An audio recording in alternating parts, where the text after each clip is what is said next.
1 is white, 2 is yellow, 3 is red, 4 is green, 5 is blue, 6 is brown, 7 is orange, 8 is purple, 9 is pink, 10 is black.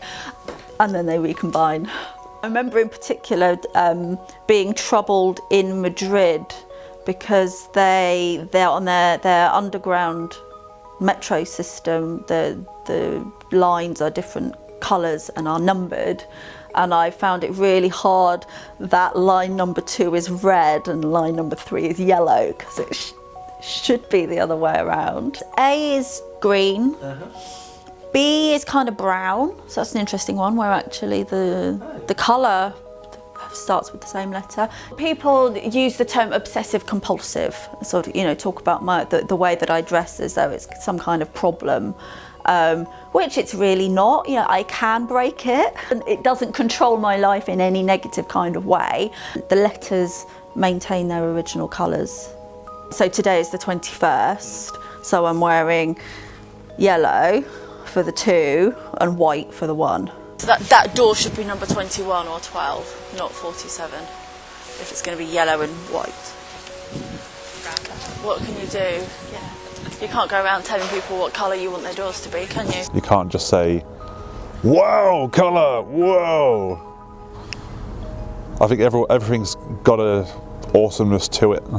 Within my films, I've used yellow for a cowardly character. I've associated green with sort of change and new experience. Red obviously was with like pain. Some people represent certain colours. I got friends and they'll represent, like one of my friends to me represents, even though he doesn't wear these colours, he represents to me a greyish green. I guess for me, colour is an organising principle. Because, yeah, it affects my management of time, I guess. Great.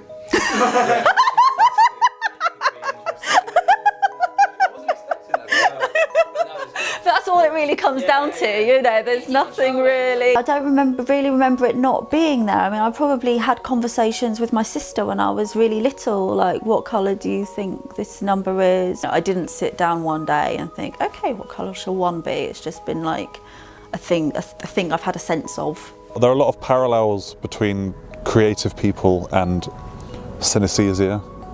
Now, I consider myself creative. A very simplistic word. I don't know about synesthesia on that one. I mean, I've researched the subject. What's going on? They're interviewing me about my synesthesia. That's interesting. I don't see it as a label or a condition. I mean, that's just somebody in their ivory tower, you know, writing down on a piece of paper, this is what that is, you know. I mean, I guess it's possible, maybe when I was a kid, then it might have been something like, maybe, you know, maybe I had an alphabet chart that used these colours or something like that. But if that happened, I don't remember it. People either don't see these colours and wouldn't even think to dress accordingly, or they do see the colours, but they still don't think to dress accordingly, and that's perfectly fine and normal. I completely get that. Until you have these conversations about perception with other people, you have no way of knowing if what you're seeing or perceiving is the same or different from anybody else. Of course, we don't even know that we all see the same colours anyway, do we? Got no way of knowing. I might be seeing the entire world green as being green, but you might see green as being blue, but it's your association with the colour which could be different. I don't know, I don't know you, I don't know anybody else. It's that kind of fascinating, this is how I'm seeing it. Whether you see the same thing as me, I don't know. The colour of the one person could change over time, it might not.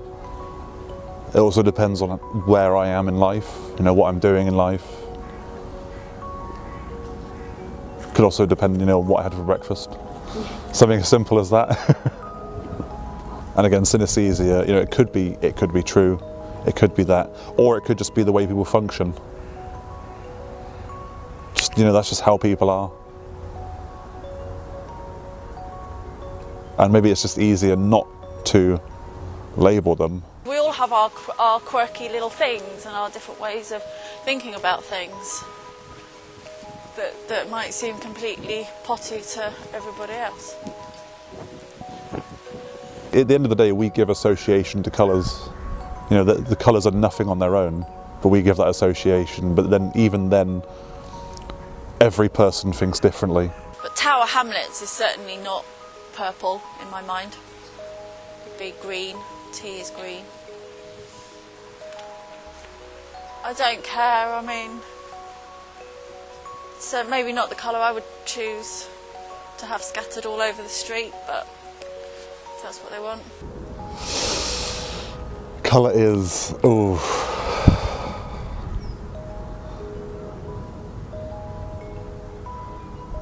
Everything.